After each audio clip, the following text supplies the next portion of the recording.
Mari kita ngobrol di Berujar, Bebas Berujar. Brother and sister, pagi hari ini saya sudah bersama Bapak Ibrahim Muhammad Ibrahim Aswadi, anggota legislatif Komisi 2. Kita mau ngobrolin apa aja nanti. Sebelumnya kita biar semangat, Pak. Kita salam berujar dulu. Kalau Mega bilang berujar, Bapak balas bebas berujar. Tunjuk aja itu orang yang jelek itu. Berujar, bebas berujar. Biar kelihatan ganteng, kita buka maskernya. Oke, siap.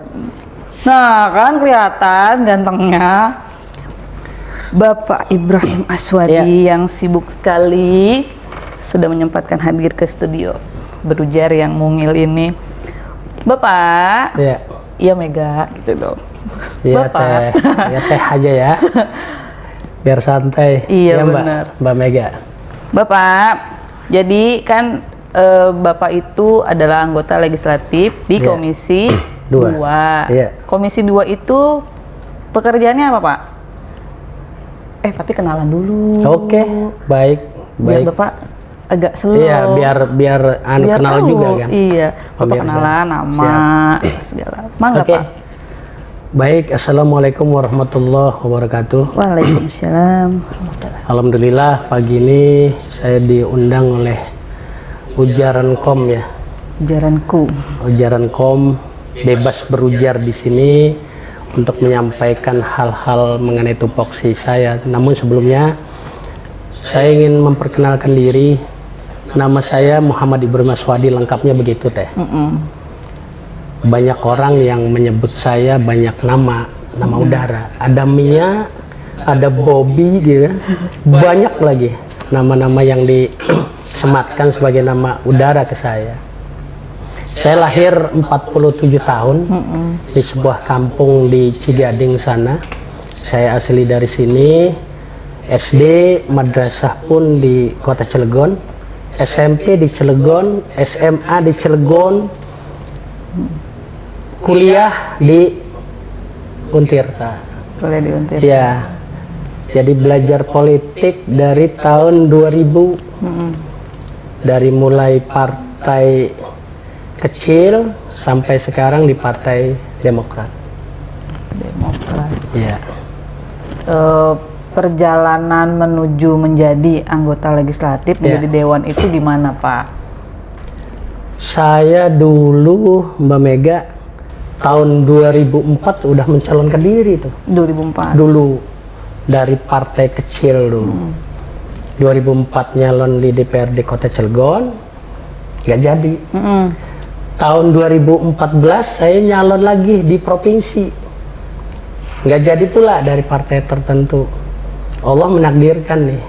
2019 saya pindah partai ke Demokrat, tapi nyalonnya di Kota Cilegon. Alhamdulillah Allah menakdirkan dan masyarakat memberikan amanah mungkin ya.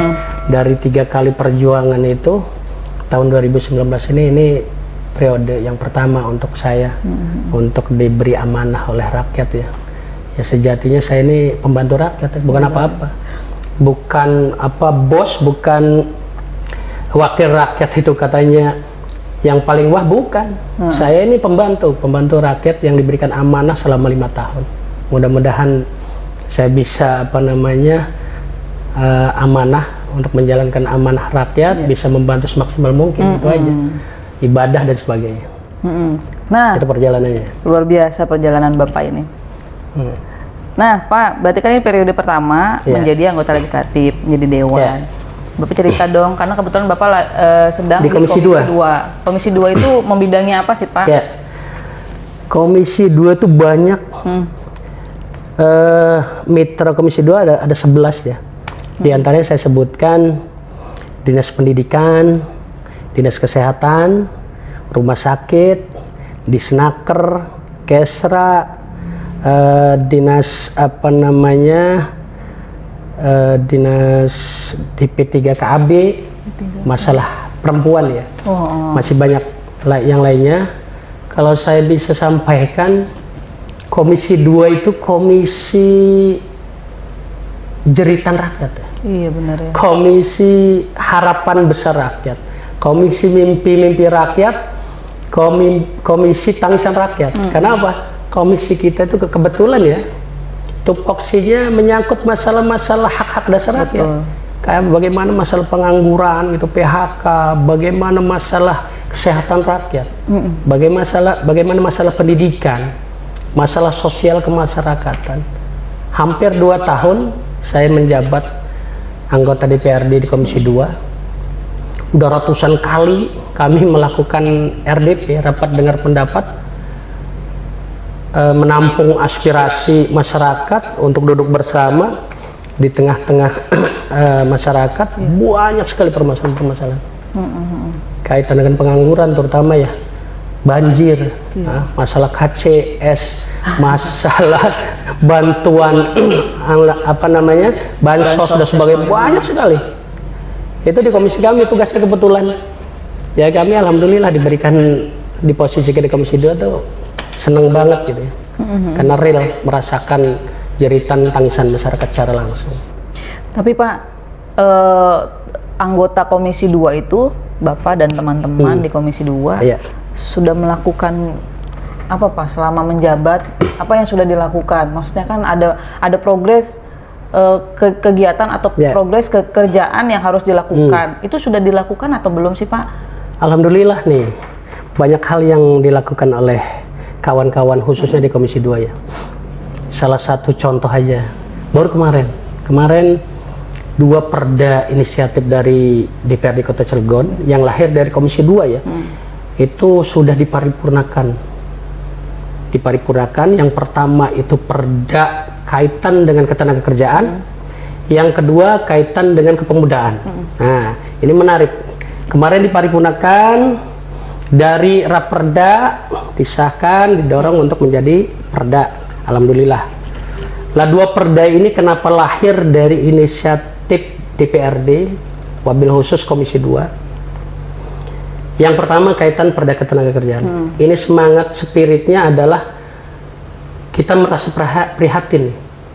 Di Cilegon itu kurang lebih ribuan industri gitu ya, terkenal dengan kota dolar. Tapi penganggurannya cukup tinggi. Hampir 12,69% pengangguran yang ada di Kota Cilegon. Nah, oleh karena itu kami secara maraton membahas masalah pengangguran di Kota Cilegon ini di Komisi 2 internal waktu itu, untuk bagaimana melahirkan sebuah produk hukum perda ketenagakerjaan. Untuk apa? Untuk memastikan masalah proteksi terhadap SDM Kota Cilegon ke depan. Kasihan adik-adik kita, kasihan anak-anak kita, kasihan masyarakat kita. Yang kedua, perda kepemudaan. Ini juga tidak kalah penting nih, ya. Pemuda itu sebagai pemimpin masa depan harus diapakan gitu. Harus di manage, maintain dari sekarang kan, oleh kita, oleh pemerintah gitu. Nah, makanya lahirlah perda kepemudaan.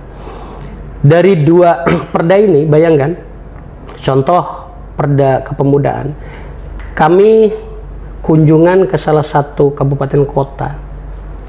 Di kabupaten kota itu perda kepemudaan, dari 16 aspek kegiatan kepemudaan, pemuda di salah satu kota itu hampir bertalenta, juara semua. Bidang ini, karena didesain, ditata sedemikian rupa.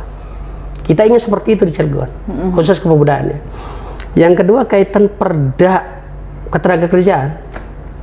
Selama ini belum ada yang mengatur tentang perda ketenagakerjaan di Kota Cilegon. Lahirlah perda ini di tahun ini dari Komisi 2 ya. Ada beberapa hal yang memang kita dorong dalam perda ketenagakerjaan ini, diantaranya di dalam satu klausul pasal perda ketenagakerjaan itu ada bab perluasan ketenagakerjaan, yang dimana dalam salah satu klausul pasal poin 4-nya itu kita mendorong pemerintah daerah agar jangan hanya monoton menunggu informasi lapangan kerja dari pihak industri. Ini nggak pernah akan terselesaikan masalah pengangguran ini.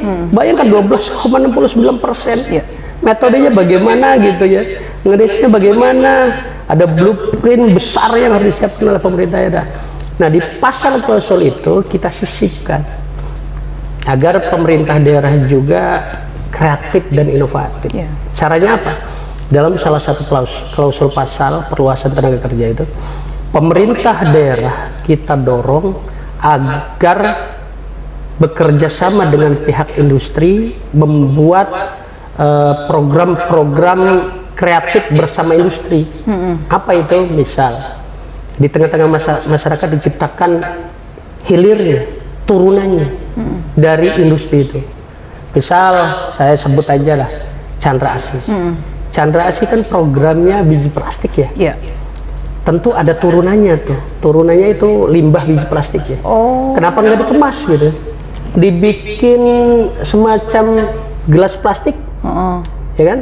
Dan sebagainya. Saya rasa bisa. Kalau pemerintah dan industri mau. Akhirnya terciptalah hilir sebagai turunan dari produksi salah satu industri yang ada di Cilegon. Kalau plastik ya bikin itu. Kalau berbasis bahan baku baja, Krakatau Steel, ya bikin apa? Home industri kecil apa gitu. Yang berbasis wirausaha padat karya. Jadi limbah dari pabrik-pabrik itu bisa diolah sama masyarakat. Bisa dimanfaatkan. Sangat keren sekali. Syaratnya ada kemauan, Iya. ada spirit yang sama ya, kemauan, kebersamaan, goodwill dari pemerintah dan pihak industri. Mau nggak nih duduk bersama? Diolah sebesar-besarnya di kota Cilegon, bayangkan. Banyak 1000 industri yang ada di Cilegon. Apa yang nggak ada? Bahan baku baja ada. Bikin home industri kecil apa nih?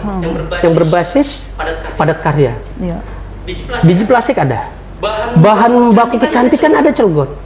Ada, sabun ada, belau ada, apa aja ada. Oh gitu ya. Tinggal dikemas secara matang.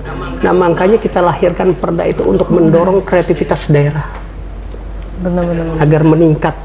Tidak hanya punten tanda petik menunggu informasinya, pemerintah menunggu ada lowongan kerja nggak, ada angkatan kerja baru enggak, kita ciptakan secara bersama-sama. Pak, Iya. sorry nih mega potong. Jadi sebenarnya job fair gitu manfaat nggak sih Pak? Manfaat tapi kecil sekali. Kecil ya.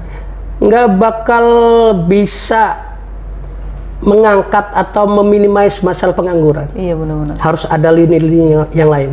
Tapi kalau tadi Bapak sebut di Cilegon ini ada ribuan industri, seribu industri, 1000 sekian, ya. seribu sekian industri. Kok masyarakat kita masih banyak yang pengangguran itu? Masalahnya gimana sih Pak? Apa karena SDM-nya atau karena kitanya yang tidak tahu informasi kah? Atau banyaknya industri-industri yang membuka lowongan pekerjaan hanya terbatas? Ya. Gimana tuh Pak? Banyak permasalahan memang ya, kompleks sekali. Kalau berbicara SDM, saya sebagai putra daerah paling gak sepakat ya. Iya. Coba bayangkan dari mulai lulusan SMA sampai S3 aja ada di Cilegon. Betul. Yang kedua, kaitan masalah kesempatan kerja, angkatan kesempatan kerja emang sedikit. Setiap per tahun itu paling berapa ratus Iya. gitu kan ya. Ini permasalahannya. Yang ketiga sebenarnya kemauan. Itu yang paling Kemauan dari pihak industri dan pemerintah bersama-sama. Ada nggak kemauan untuk mengangkat harkat martabat sumber daya lokal, sumber daya manusia lokal ya, diangkat harkat martabat. Ini tanggung jawab kita bersama gitu ya. Kenapa? Saya berbicara kepentingan sumber daya manusia lokal, bukan dikotomi ya. Iya. Industri adanya di Cilegon, Iya benar. ya kan? Masyarakat itu harus diangkat secara kesejahteraannya, secara harkat martabatnya. Jangan sampai punten tanda petik terkesan wong katanya. Wong kota nih kota basis industri tapi masyarakatnya miskin, masyarakatnya nganggur. Sedih kan? Ini bukan tanggung jawab pemerintah aja nih. Iya benar. Tanggung jawab industri juga ada, besar. Nah kalau industrinya jalan masing-masing dengan pemerintah, kalau ada rekrutmen tidak lapor ke pemerintah misal dengan punten ya tanda petik nyumput-nyumput, lah ya mau kapan lagi sumber daya manusia Cilegon ini diangkat harkat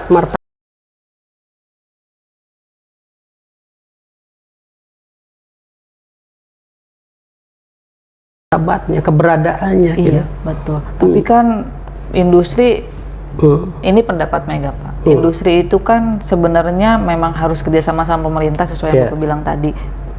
Nah, tapi kalau pemerintahnya nggak kasih menekan ya, boleh nggak sih pemerintah menekan itu? Karena kan yang harus diperhatiin oleh pemerintah ini adalah masyarakat kita gitu loh Pak. Industri ini kan ya di sini di tempat kita, di tempat masyarakat kita tinggal. Maksudnya kan pemerintah berani untuk menekan itu, ya nggak sih Pak? Kewajiban pemerintah untuk mendorong itu, makanya kita lahirkan payung hukum Perda Ketenagakerjaan itu. Jadi di Perda Ketenagakerjaan nanti kalau sudah disahkan oleh pemerintah pusat, nanti bisa dilihat tuh di pasal per pasalnya kewenangan pemerintah daerah untuk mendorong, mengangkat, meminimais masalah pengangguran di Kota Cilegon, ada di situ, ada payung hukumnya. Tinggal dilaksanakan saja. Kami di legislatif mendorong. Setiap apapun kepentingan masyarakat Cilegon pasti DPRD Kota Cilegon mendukung sepenuhnya.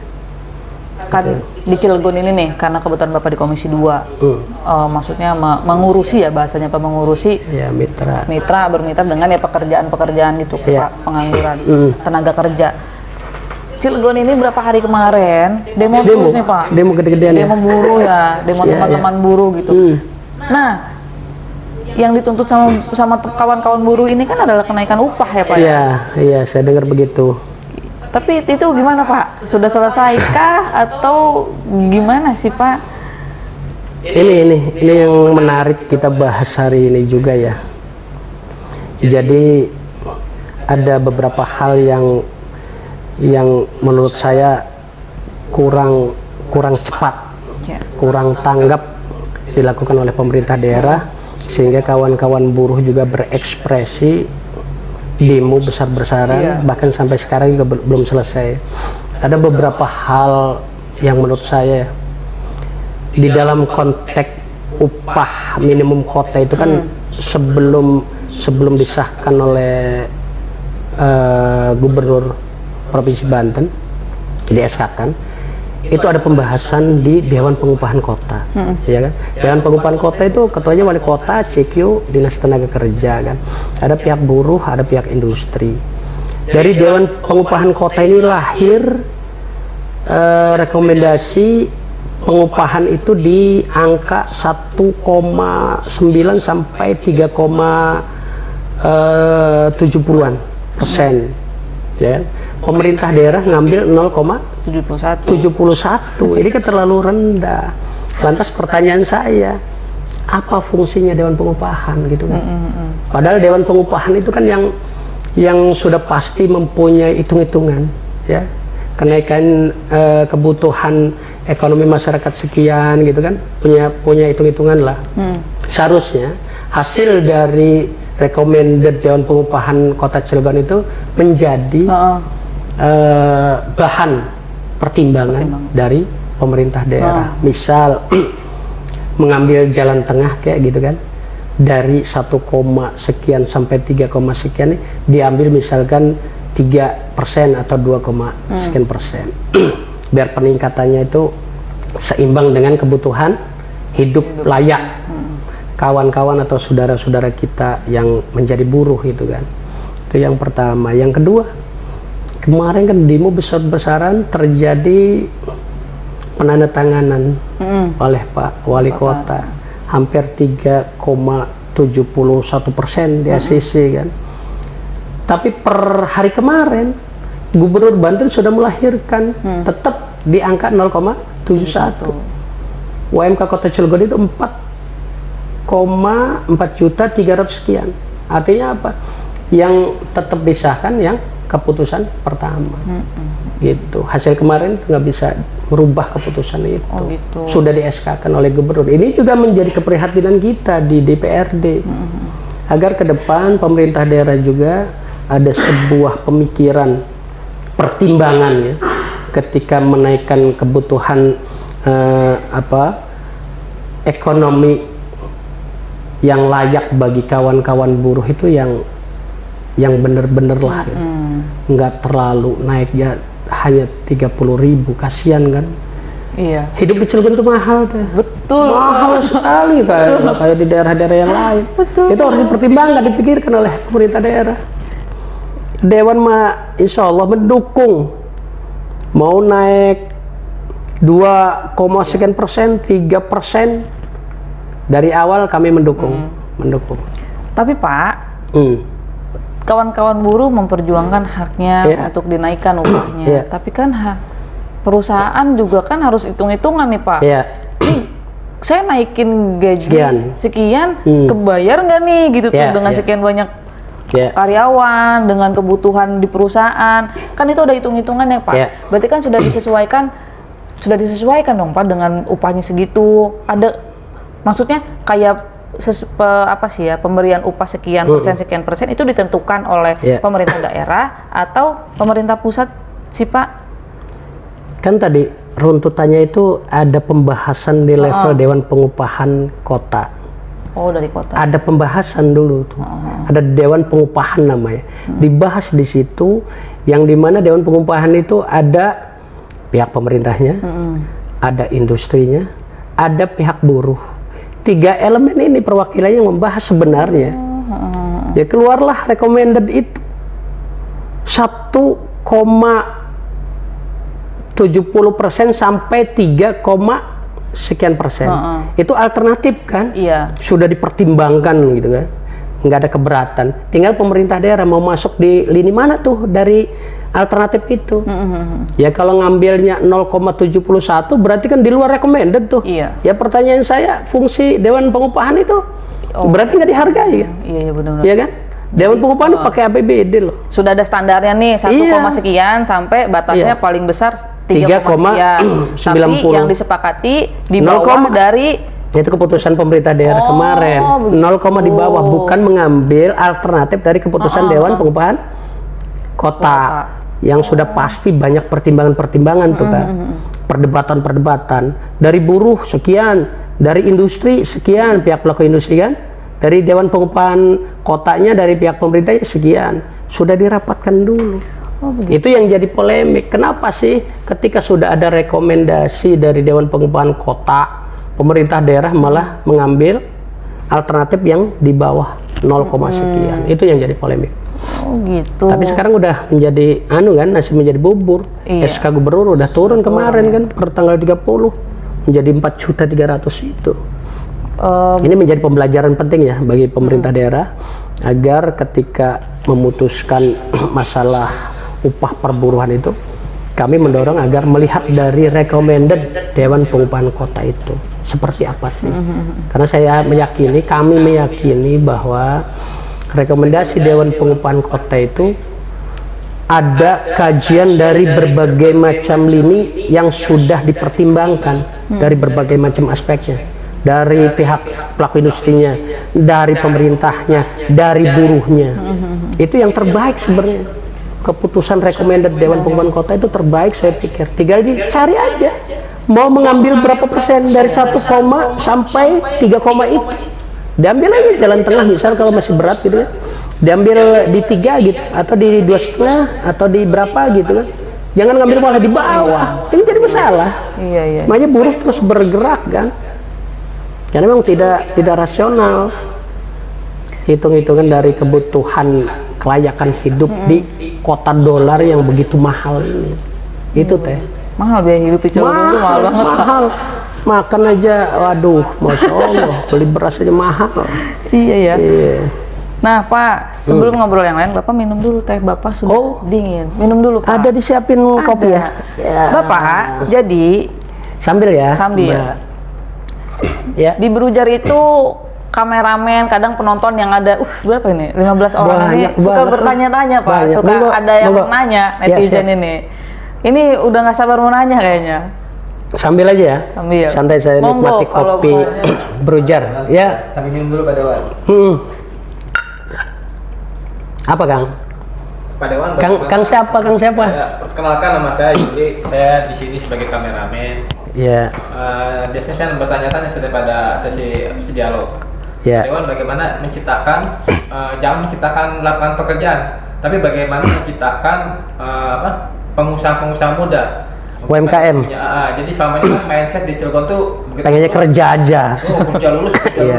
Jadi mindset itu yang tertanam dari dulu karena mungkin lihat lapaknya banyak Perusahaan industrinya banyak. Iya. Tapi kalau di daerah-daerah lain itu mungkin di daerah Bandung Barat itu ketika lulus itu dia sudah menciptakan entrepreneur. Iya. Gitu. Mungkin Pak Dewan bisa memberikan langkah-langkah apa saja gitu Pak Dewan. Silakan Pak.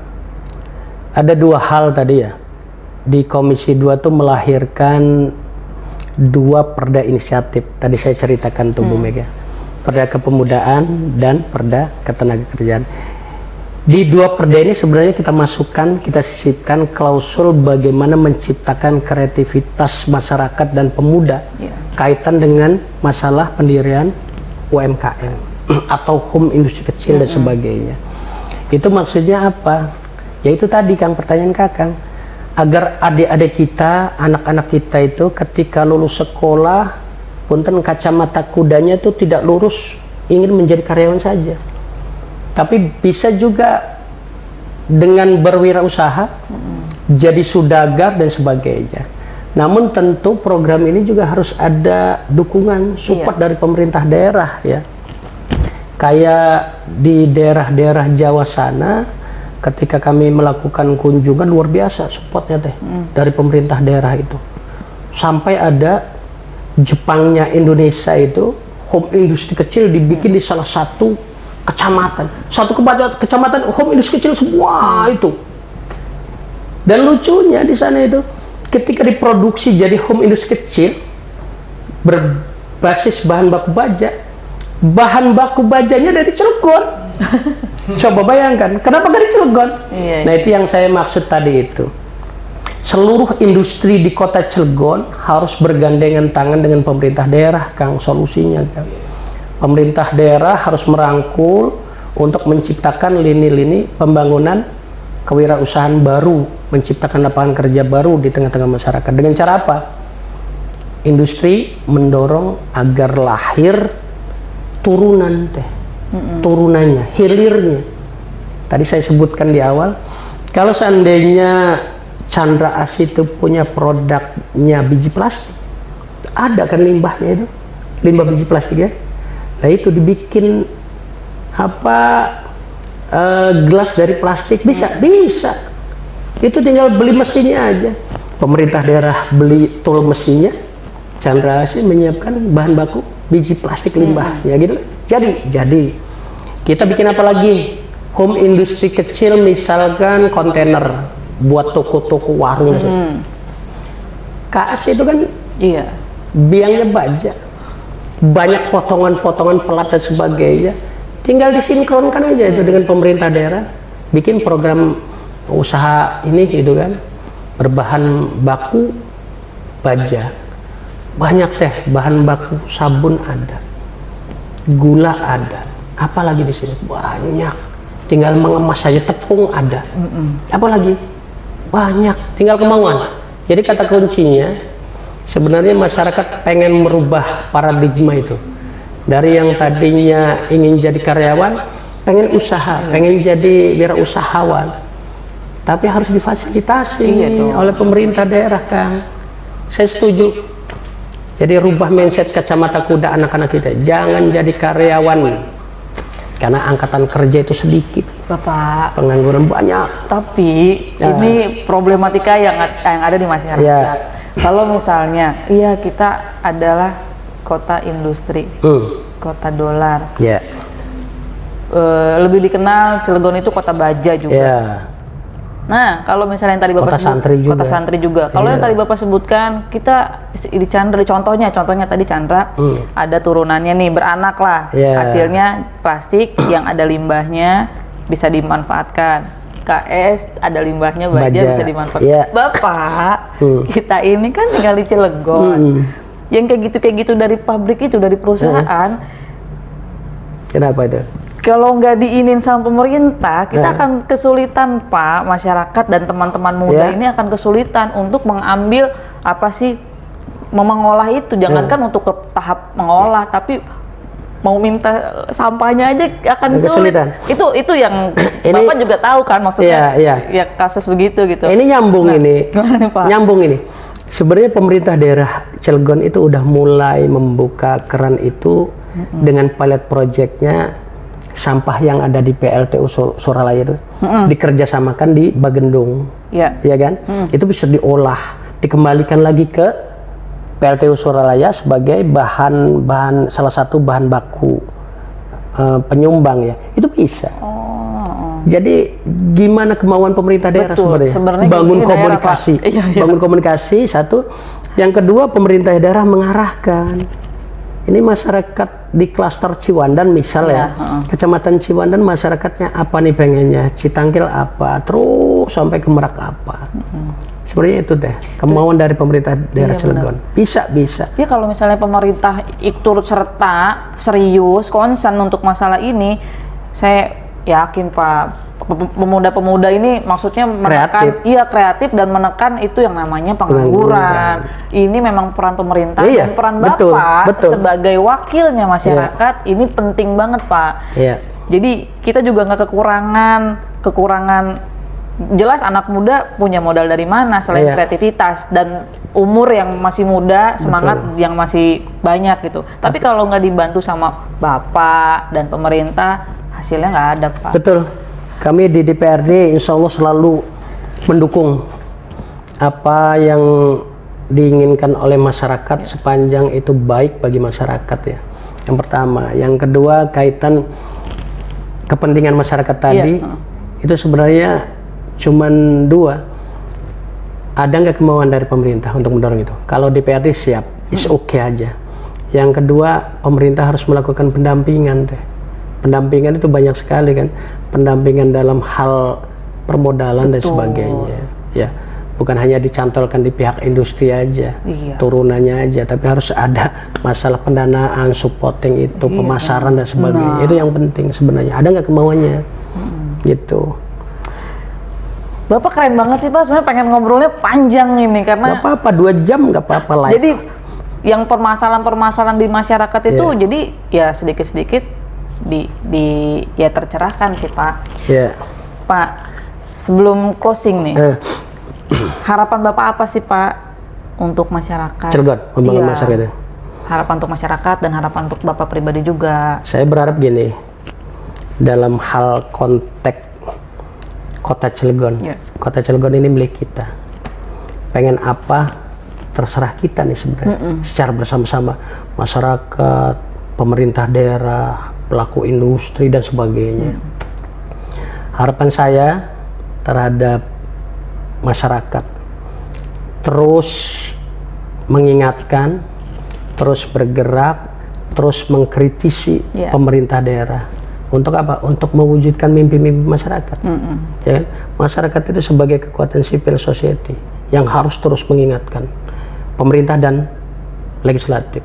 Diingatkan, industri juga diingatkan. Masyarakat harus terus bergerak. Yang pertama itu. Yang kedua, harapan saya secara pribadi, saya berharap masalah-masalah yang ada di Kota Cilegon ini sedikit demi sedikit bisa terminimais. Bagaimana masalah pengangguran, ya kan, kesedihan masyarakat Cilegon itu. Bagaimana masalah pendidikan, bagaimana masalah banjir dan sebagainya.